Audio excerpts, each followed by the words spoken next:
জার্মানির ফ্রাঙ্কফুর্টে অনুষ্ঠিত বিশ্ববিখ্যাত হাইম টেক্সটাইল মেলায় এবার বাংলাদেশি ব্যবসায়ীদের অংশগ্রহণ ছিল খুবই কম। 14 থেকে 17 জানুয়ারির 4 দিন ব্যাপী এই মেলায় বাংলাদেশি প্রতিষ্ঠানগুলোর স্টল সংখ্যা কমে যাওয়ায় হতাশ প্রবাসী বাংলাদেশিরা। ফাতেমা রহমান রুমার রিপোর্টে বিস্তারিত। প্রতিবারের মতো এবারও ফ্রাঙ্কফুর্ট বাণিজ্যিক শহরে অনুষ্ঠিত হয় হাইম টেক্সটাইল মেলা। 14 জানুয়ারি থেকে 17 জানুয়ারি পর্যন্ত 4 দিন ব্যাপী ছিল মেলার আয়োজন। প্রতিবারের মতো এবারও বাংলাদেশের ব্যবসায়িক প্রতিষ্ঠানগুলো এই ইন্টারন্যাশনাল হাইম টেক্সটাইল মেলায় বিভিন্ন ধরনের পণ্য সাজিয়ে স্টল দিয়েছেন, কিন্তু গতবারের তুলনায় স্টলের সংখ্যা ছিল খুবই কম। প্রতিবার এই মেলায় কেন্দ্র করে ফ্রাঙ্কফুর্টে বাংলাদেশি রেস্টুরেন্ট এবং আবাসিক হোটেলগুলোর সরব উপস্থিত থাকে। বাংলাদেশি ব্যবসায়ীদের পদচারণায় মুখরিত থাকত। বাণিজ্য বিশেষজ্ঞরা মনে করেন, বিশ্বায়নের এই যুগে জলবায়ুর পরিবর্তনের পাশাপাশি ইউক্রেন, রাশিয়া ও মধ্যপ্রাচ্যের যুদ্ধকে কেন্দ্র করে যে আন্তর্জাতিক রাজনৈতিক অস্থিরতার সৃষ্টি হয়েছে তার একটি প্রভাব ফ্রাঙ্কফুর্ট হাইম টেক্সটাইল মেলায় পড়েছে। অন্যদিকে ফ্রাঙ্কফুর্ট বাংলাদেশি রেস্টুরেন্ট এবং আবাসিক হোটেলের ব্যবসায়ীদের সাথে আলাপ করে জানা যায়, গতবারের তুলনায় বাংলাদেশ থেকে টেক্সটাইল ব্যবসায়ীরা কম এসেছে, যার তুলনায় ভারতীয় পাকিস্তানিদের সংখ্যা অনেক বেশি।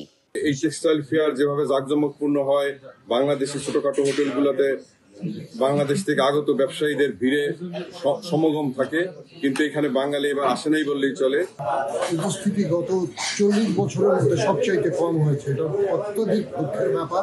ব্যবসায়ীদের এবং সরকারের উভয়ের দৃষ্টি আকর্ষণ করে অনুরোধ করছি, এর ব্যাপারে আপনাদের চেষ্টা অব্যাহত রাখুন। বিদেশি প্রবাসী বাংলাদেশি হিসাবে আমরা উদ্বেগ প্রকাশ করতেছি, অচিরেই যাতে এই যে বাংলাদেশের শিল্প কারখানাগুলি ধ্বংসের হাত থেকে রক্ষা করে আবার যাতে ভবিষ্যতে ফ্রাঙ্কফুর্টের টেক্সটাইল ফেয়ারে অনেক বাংলাদেশি দেখতে পারি। এখানে রেস্টুরেন্ট, হোটেল কর্তৃপক্ষ ওরা বলতেছেন আমাদের যে এশিয়ান ফুডের রেস্তোরাঁয় আজকে হাহাকার। হাইম টেক্সটাইলে অংশগ্রহণ বাংলাদেশ, এতে দেশের অর্থনীতির অবস্থা প্রমাণ পাওয়া যায়। যে পরিমাণ উপচে পড়া ভিড় হতো আমার হোটেলে, এবার আমার হোটেলে কোনো রিজার্ভেশন নেই, কোনো গেস্ট আমার হোটেলে নেই। আশা করছি যে আগামীতে যেন এটা না থাকে এবং বাংলাদেশিদের যেন উপস্থিতিটা আরো বেশি থাকে। বাংলাদেশ স্বাধীনতার পরপরই আন্তর্জাতিক এই বাণিজ্য মেলায় অংশগ্রহণ করে আসছে।